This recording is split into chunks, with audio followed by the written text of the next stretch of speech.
Recevez la parole de Christ chez vous. Que Dieu vous bénisse abondamment. Bien-aimés dans les Seigneurs, vous êtes partout dans le monde à pouvoir suivre ce moment de témoignage, ce moment de grâce. Que l'Éternel nous bénisse tous abondamment.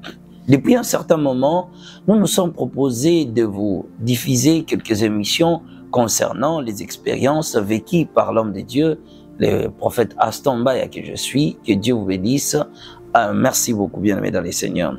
Dans notre série de quelques proposés concernant les témoignages, nous avons pris l'initiative de vous parler aujourd'hui d'un message concernant l'enfer. Vous avez déjà suivi 3 séries au moins et aujourd'hui nous allons continuer la suite de ce merveilleuse expérience qui ne cesse de nous pousser encore à chercher plus la face de Dieu. Vous savez que Dieu se propose plusieurs voies à l'homme pour essayer de les ramener dans la bonne direction. Dieu a toujours travaillé de la sorte. Lorsqu'il veut ramener l'homme sur la bonne voie, Dieu va utiliser plusieurs voies. Dieu va utiliser plusieurs méthodes. Dieu va utiliser plusieurs stratégies, simplement pour interpeller la conscience de l'homme. Il a promis qu'il revient. Bientôt, il sera avec nous, bien-aimés dans les Seigneurs, mais il ne veut pas qu'aucun d'entre nous ne périsse. Ils veulent que le monde puisse le connaître dans la vérité pour que nous puissions échapper à un jugement terrible, terrifiant qui attend tous les pécheurs et tous ceux qui ne veulent pas donner leur vie au Seigneur Jésus-Christ. Bien-aimés dans les Seigneurs, c'est un réel plaisir pour nous aujourd'hui de pouvoir vous parler en quelques minutes concernant cette expérience. Voilà la suite, notre 4e partie concernant cette expérience de l'enfer. Mais avant toute chose, j'aimerais d'abord lire la parole de Dieu dans le livre d'Apocalypse, chapitre 4, chapitre 3, et nous allons voir le verset 20. Il est dit ceci: « Voici, je me tiens à la porte et je frappe. Si quelqu'un attend ma voix et ouvre la porte, j'entrerai chez lui, je soupirai avec lui et lui avec moi. » Voilà, bien-aimés dans les Seigneurs, que ce message soit une interpellation réelle dans ta propre conscience pour que tu puisses te ramener sur la bonne direction. Voilà, bien-aimés dans les Seigneurs. Dans notre 3e partie, j'étais en train d'expliquer là où j'ai rencontré des âmes, ces âmes qui étaient en errance, qui n'avaient plus de demeure, ils avaient perdu leur corps, se sont retrouvés dans cet état spirituel errant sur la terre parce qu'ils n'ont pas été choisis, parce qu'ils n'étaient pas des élus de Dieu. Ils n'avaient plus de place pour eux, mais ils sont quand même morts avant le temps. Bien-aimés, nous avons passé la dernière personne dans ce grand carrefour où je voyais les âmes qui venaient de toutes les directions, qui pleuraient, qui regrettaient, et dont je vous ai parlé des conséquences un peu terribles de certaines personnes qui sont mortes avec les dettes des gens, mais qui sont morts avec les temps, qui ont été volés par des esprits, ou bien c'était des êtres humains sacrifiés qui n'avaient réellement pas de place et leurs esprits étaient errants sur la terre. Dans ce grand trouble de mémoire, dans cet état où je me retrouvais, état conscient que je n'avais plus de place, je n'avais plus de demeure. Moi aussi, j'étais comme ces gens-là. Je n'avais plus de place, je ne pouvais plus espérer à quelque chose. Désespérément, je poursuivais ma route. Je suis arrivé quelque part devant une parcelle. Il y avait un grand portail et j'ai rencontré une fille qui était assise nue. La fille n'avait pas de vêtements. Elle était en train de pleurer le nom de son père et de sa mère, réellement le nom de ses bien-aimés. Elle ne parlait sans cesse que pourquoi vous avez enterré mon corps. Regardez, aujourd'hui, je me retrouve devant le portail et personne n'ouvre pour moi. Où êtes-vous? Réveillez-vous. Pourquoi vous me laissez assez exposé ici dehors, étant nue? La fille continuait de pleurer ses bien-aimés. Ces paroles, provenant d'un cœur abattu et désespéré, m'a profondément touché. Et je me suis approché d'elle. Étant aussi conscient que j'étais comme elle, je n'avais pas de place, je voulais quand même essayer de parler avec elle. Si ensemble, nous pouvons trouver la solution. Parce que moi aussi, j'espérais quand même retrouver mon corps, reprendre ma vie. normalement sur la terre. Je pouvais percer un endroit, entrer. J'étais tout à fait transparent. Il n'y avait plus d'obstacles matériels qui pouvaient m'empêcher d'accéder à un endroit. C'est comme ça que je me suis retrouvé à l'intérieur. Au milieu de mes bien-aimés dans le Seigneur, j'ai commencé à utiliser un langage familier parce que j'étais chez nous. Et je pensais qu'avec cela, mes frères, mes sœurs pouvaient rapidement se réveiller et me voir. Ce que j'ai tenté de faire vainement et personne ne m'attendait. Je criais haut et fort. Je parlais, je criais, je le suppliais. J'ai tenté de toucher ça, d'aller ça et là, de réveiller tout le monde. C'était quasiment impossible. Je suis allé même parce qu'on avait, chez nous, on a 2 parcelles, 2 maisons à louer. Je me suis dirigé, même chez le locataire, j'ai tenté de le réveiller. Personne n'attendait ma voix. C'était quasiment impossible. Tout était fini ces jours-là pour moi. Bien-aimé dans le Seigneur. Là où j'habitais, je n'ai pas trouvé de l'aide. Arrivé chez nous, tout était impossible. Il n'y avait l'intervention de personne. Personne ne pouvait m'assister. Et tout était devenu compliqué. Bien-aimé dans le Seigneur. À ce moment-là, l'espoir est tombé à l'eau. Tout était fini. L'espérance est tombée à lambeaux. Tout était fini pour moi. Où irais-je maintenant? Où irais-je? C'était des paroles que j'ai soliloquées, bien-aimé dans le Seigneur. Où irais-je maintenant? Car tout est fini. Je priais, j'ai quitté mon corps, je n'ai plus de place. Mais bien-aimé, personne n'a pu m'aider. Alors, bien-aimé, j'ai continué, je suis sorti en courant, monologachement faisant. Je regardais, je rencontrais des âmes toujours en errance. Au milieu d'un monde de perdus, où il n'y a plus d'espoir. Bien-aimé dans les Seigneurs, je rencontrais toujours des âmes qui plairaient comme moi. Une particularité dans cette expérience est celle-ci. Bien que ces âmes étaient en errance, chacun de nous était conscient que nous avons rejeté une seule personne. C'était Jésus. Encore quelque chose, un peu qui peut nous pousser encore à la curiosité. Dans cet état, chaque âme gardait l'état de sa croyance.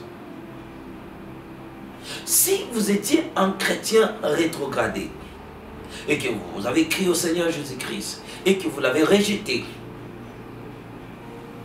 il y avait une marque sur le front de chacun d'entre nous qui montrait l'appartenance et la corruption dans l'appartenance. Je crois que quelqu'un me comprend. Ceux qui, autrefois, appartenaient dans de fausses églises, fausses croyances à l'époque, regrettaient amèrement. Pour eux, le sort était de n'avoir pas accepté Jésus-Christ sur la terre. Leur cri était différent. Ces gens-là étaient parfois des musulmans. Ces gens-là étaient de plusieurs croyances.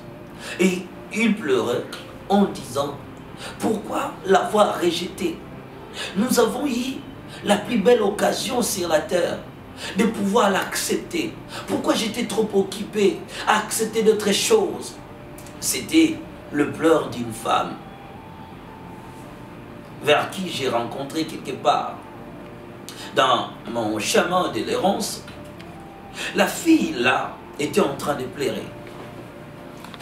La femme là plutôt était en train de pleurer. Elle regrettait amèrement de n'avoir pas accepté Jésus-Christ sur la terre. Le nom qui prime dans ce monde-là, c'était que le nom de Jésus-Christ. La femme lui disait, je l'ai trouvé en train de pleurer. Dans cet endroit, c'était dans un quartier de la ville. Bien-aimé dans le Seigneur, c'était vers, voilà, je parle de ceux qui sont à Kinshasa et de ceux qui connaissent la commune de Matete, c'était au quartier Mongo. Bien-aimé, dans un coin de l'avenue, J'ai trouvé la femme là, avec son Coran, avec toutes les choses qu'elle utilisait lorsqu'elle était encore en vie, dans sa croyance là. Cette femme était en train de pleurer. Elle disait ceci: j'ai rencontré plusieurs serviteurs de cet homme merveilleux qui venait me parler de sa part. Pourquoi je n'ai pas réussi? Pourquoi je n'ai pas crié en lui? Pourquoi je n'ai pas donné ma vie en lui? Oh, quel malheur! Oh, quel malheur! Pourquoi ne l'avoir pas accepté alors que j'avais eu la plus belle occasion de ma vie? Si simplement je pouvais l'accepter. Maintenant, aujourd'hui, je n'ai personne pour m'aider. Elle me voyait maintenant en passant, elle me dit: frère, peux-tu m'aider? Moi aussi, connaissant déjà toutes les expériences vécues autrefois avec les âmes qui étaient en vagabondage, bien aimé, c'était compliqué. Actes des Apôtres, chapitre 4, verset 12.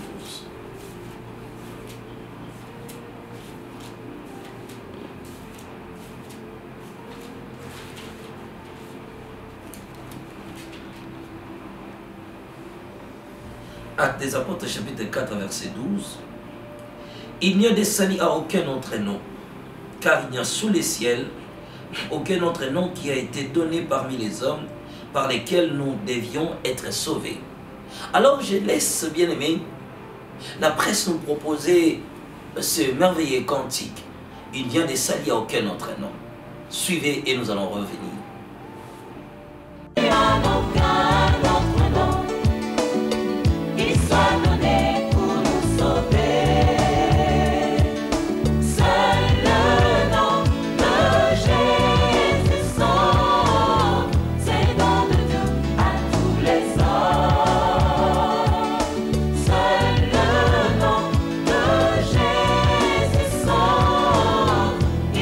venu pour nous sauver.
Jésus est le seul médiateur entre Dieu et les hommes. Il a mis ensemble le ciel et la terre par un puissant ministère de réconciliation afin que la gloire de Dieu soit le partage des rachetés. Il a tout accompli et s'est présenté devant son Père en disant « Me voici, moi et les enfants que tu m'as donnés. » Il nous a remis entre les mains de son Père, l'Éternel Dieu, qui sonde nos cœurs. Voilà, vous venez d'écouter la chanson. Que le Seigneur continue de vous aider. J'aimerais que ces cantiques puissent résonner dans votre cœur à tout moment et à chaque instant. Voilà, que Dieu vous bénisse abondamment. Alors, bien-aimés, dans le désespoir, j'ai continué ma route. Je me suis retrouvé vers Bypass, ce qui va réellement me diriger vers l'échangeur de notre pays. Quand je suis arrivé vers l'échangeur, bien-aimés, alors que je criais, je regardais ça et là, messieurs vont rapidement apercevoir l'approche d'un célèbre musicien chrétien de l'époque. C'est un homme très connu. Alors que cet homme avançait vers moi, lui aussi était en train de pleurer. Il criait haut et fort. Il cherchait de l'aide. Il était à moitié vêtu, torse nu et pieds nus. Il ne portait que simplement son boxeur. Alors qu'il était en train de pleurer, quand il fit plus proche de moi et que je l'ai reconnu, étant un célèbre musicien chrétien de l'époque, je vis quand même que j'ai trouvé de l'aide et que lui pouvait rapidement m'aider. Je me suis approché de lui et j'ai commencé maintenant à lui parler. J'ai commencé à lui expliquer cette expérience, ce que je venais de vivre réellement là où je priais. Et comme lui était un musicien de Dieu célèbre, connu de l'époque, vous voyez, quand même quelqu'un a de la notoriété, on croit que peut-être que plusieurs choses ne pourront passer que par lui. C'est comme dans cette pensée humaine, on voit lorsqu'on parle d'un grand homme de Dieu et que lui seul a la capacité de pouvoir entrer dans les trônes de Dieu et recevoir plus la réponse que nous. Lorsque je me suis soumis à lui et que j'ai commencé à lui parler de cette expérience terrifiante auquel j'étais victime, j'ai commencé à lui expliquer, j'ai commencé à lui parler. Et lui ne me regardait pas. Bien-aimé dans le Seigneur, il était toujours en train de cocher sa tête, en train de parler. Et il a dit une phrase que je retenais en disant « Je me suis moqué de Dieu. Je l'ai servi certainement. Mais j'ai commencé à utiliser son service à des fins personnelles. J'ai servi l'œuvre de Dieu comme le moyen de m'enrichir. Je l'ai servi à des fins personnelles. Je me suis moqué de Dieu. Alors qu'il m'avait tout donné. Je ne manquais de rien. Dieu m'avait donné la richesse. Dieu m'avait donné la gloire. Dieu m'avait donné la puissance. Dieu m'avait donné tout. Il me disait, j'étais célèbre. J'étais très connu. J'ai rencontré des hommes puissants de la terre. J'étais accepté par des hommes. J'étais accepté dans le monde. Je ne manquais de rien. Pourquoi je méprisais ma relation avec le Christ? Pourquoi je pensais que seul le service suffisait? Au lieu de donner parfaitement ma vie en lui, j'ai commencé à corrompre mes voies. J'ai tout fait. J'ai corrompu mes voies. Je vécu dans la compromission. Mais voilà, aujourd'hui, hélas, c'est fini pour moi. Qui peut m'aider? Bien-aimé dans le Seigneur, il m'esquiva et rapidement, il continua sa route. Je suis resté dans l'étonnement. J'ai dit, même lui n'a pas de place. Mais où suis-je réellement? Quelle est la nature de ce monde où je me retrouve? Pourquoi je fais face à toutes ces réalités? Il n'y avait pas de lumière. C'était un monde tout à fait ténébreux. Bien-aimé dans les Seigneurs, Et c'était compliqué pour moi. Les fameux musiciens n'ont pas été réussis. J'ai dit, moi aussi, mon sort est scellé. J'ai continué ma course, bien-aimé dans les Seigneurs. Je continue à courir. Et chemin faisant, bien-aimé dans les Seigneurs, je suis arrivé dans la commune de l'Unité. Je me suis dirigé vers une église très renommée. Elle est tellement réputée par sa manière de prier. Bien-aimé, alors quand je me suis arrivé tout près de l'église, je me suis dit, ma seule opportunité maintenant, c'est de pouvoir entrer dans cette église. Comme c'est l'hymne de notre pays connu à sa manière de prier, je crois que ce style-là, ces gens sont réellement des dieux et pourront m'aider. J'ai commencé à avancer. En courant, bien-aimé dans les Seigneurs, je suis arrivé à l'entrée de l'église. Chose étonnante, il n'y avait plus de porte. Et là même, le portail n'était pas là. Ce qui semblait être la clôture de l'église, comme nous le connaissons tous, que l'église est clôturée en briques dures. Au milieu de cette expérience bouleversante, ce n'était plus la clôture avec des briques. C'était maintenant sous forme de soldats. En réalité, c'était des démons, des êtres tout à fait bizarres qui faisaient maintenant la clôture de l'église. Ils ont laissé l'accès libre, bien-aimés dans les Seigneurs, sans s'intéresser à eux, sans m'attarder, s'aventurer à regarder ces créatures. J'ai dit, cette mésaventure ne me concernait pas. Je me suis précipité à entrer à l'intérieur de l'église.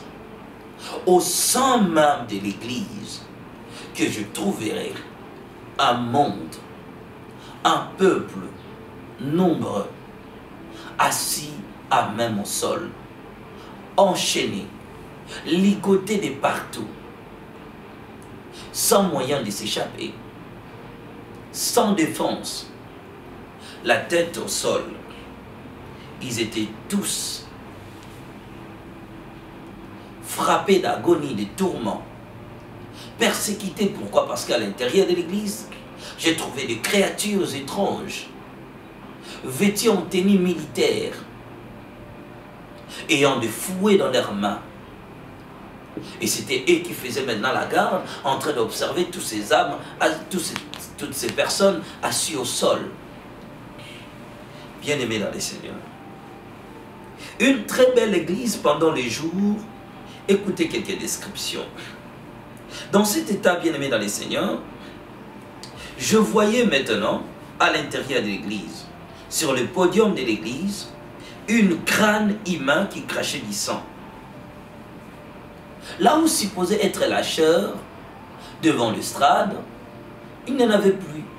Il n'y avait qu'une crâne humaine, crachant du sang. L'estrade était vide. Il n'y avait personne. La lumière était normale parce que c'était une grande parcelle. Il y a des hangars à l'intérieur et les gens affluent dans le monde entier vers cette église. Bien-aimés dans le Seigneur, alors qu'il n'y avait pas de dirigeants que je connaisse physiquement, ils n'étaient pas là, ce n'étaient que des fidèles. Ils sont assis au sol, enchaînés, ligotés. Bien-aimés dans le Seigneur, ma curiosité me poussa maintenant dans ce silence total où ces créatures bizarres étaient en train de monter la garde sans pourtant me voir. Je me suis approché d'une personne qui était tellement fatiguée. J'ai commencé à lui interroger, lui poser quelques questions. Frère, pourquoi vous êtes assis à même au sol et pourquoi vous êtes ligoté de la sorte? Pourquoi ne peut pas te déchaîner et sortir de cet endroit? Qui vous a ligoté? Quand j'ai commencé à lui intéresser, à lui parler, il a juste levé sa tête, il me regardait sans rien dire, sans dire un mot, il rabaissa. Pendant que moi je continuais à l'importuner, L'un des soldats qui montait la garde va directement me voir. C'était des créatures bizarres, bien aimés dans les seigneurs. Lorsqu'il m'a aperçu, il dit, il va crier à d'autres soldats qui étaient aussi là, à ses compagnons. Il dit, mais qui a laissé cet homme être libre de la sorte?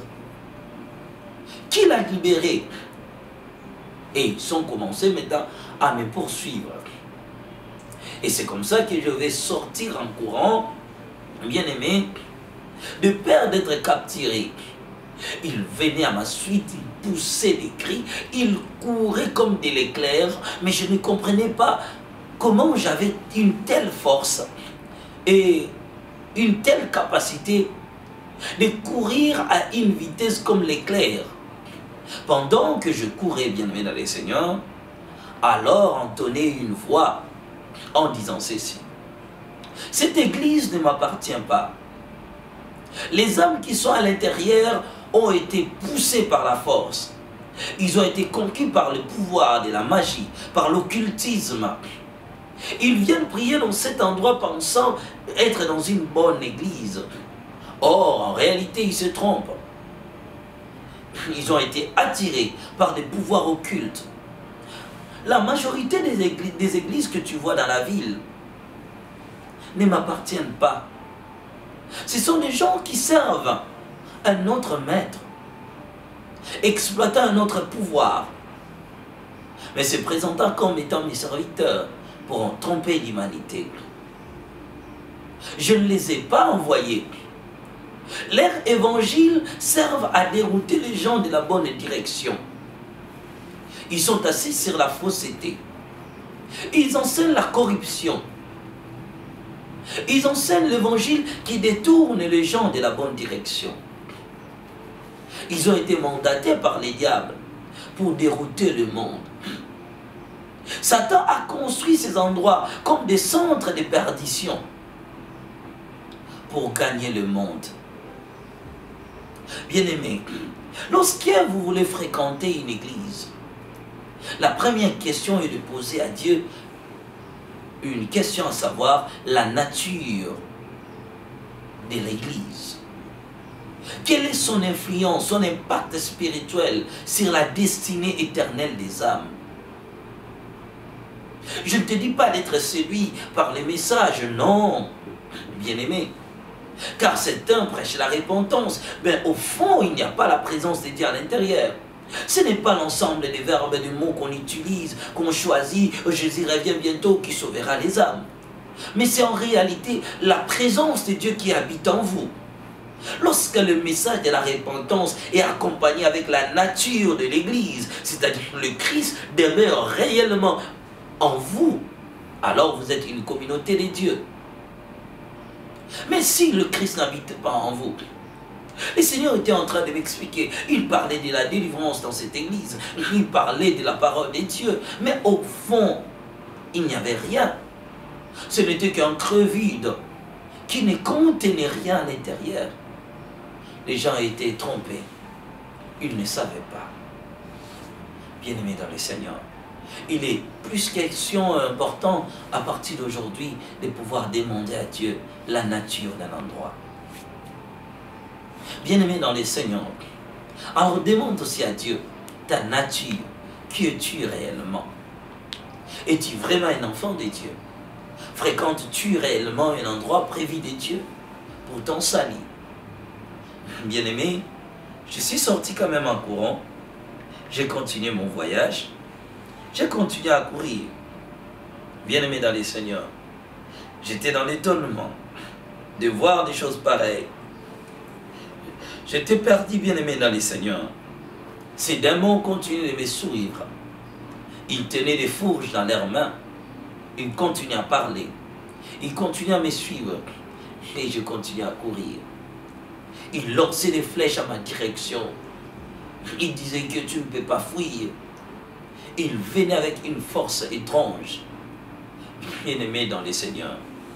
Et d'autres, ce que je retiens dans cet endroit, ils tenaient de... Voilà, ils tenaient de ce qu'on appelle encre. Ils tenaient l'encre dans leurs mains. Et ils me suivaient. Mais je continuais à courir. je continuais à courir, bien-aimé. Et je continuais ma route en fouillant, bien-aimé, dans cet endroit, bien-aimé dans les Seigneurs. Les Seigneurs continuaient de me parler. 1 Timothée chapitre 4, les versets 1 au verset 2.